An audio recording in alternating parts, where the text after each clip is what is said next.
Voici le rappel de l'énoncé de l'exercice que nous allons résoudre dans cette vidéo. Nous allons travailler sur le volume des boules et les volumes de pavés droits et de cylindres de révolution. Je fais extrêmement attention. La formule du volume d'une boule est avec la valeur du rayon, mais l'exercice me donne le diamètre. Je dois penser à diviser par 2 pour trouver mon rayon. Le volume de ma boule de glace est donc de 4 tiers fois pi fois 1,5 au cube.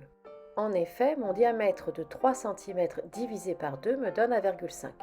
Mon volume me donne donc 4,5 pi cm3. Je n'oublie pas de mettre mon unité à ma réponse. Je me rappelle que je dois travailler avec la valeur exacte le plus longtemps possible. Je donne une valeur approchée au moment où l'exercice me le demande ou bien lorsque je donne la conclusion d'un exercice concret. On me dit que le marchand va avoir vendu 2723 glaces un jour de soleil. Donc pour avoir le volume total de glace, je fais 2723 fois 4,5 pi, ce qui me donne une valeur exacte de 12 253,5 pi cm3.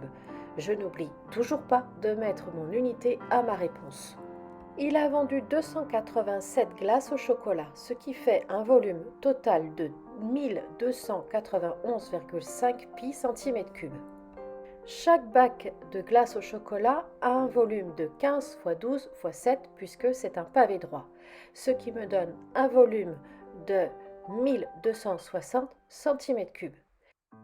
Pour trouver le nombre de bacs de glace au chocolat, je fais 1291,5 pi divisé par 1260. Maintenant, pour répondre à la question concrète, j'utilise la calculatrice et je fais une valeur approchée.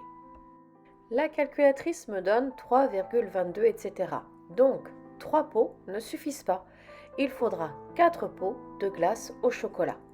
Je n'oublie pas d'écrire ma phrase réponse dans ma rédaction.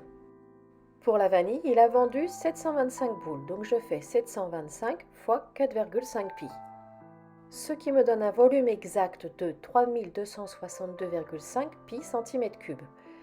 Le volume d'un pot de vanille est donné par la formule pi fois 4 au carré fois 10, qui est le volume d'un cylindre de révolution.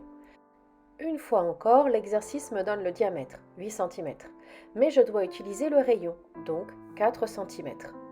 Ça me donne un volume exact de 160 pi cm3. J'utilise ma calculatrice pour calculer le nombre de pots de vanille et je trouve 21 pots à la vanille. Je retiens, je fais des phrases pour bien expliquer ce que représente chaque calcul.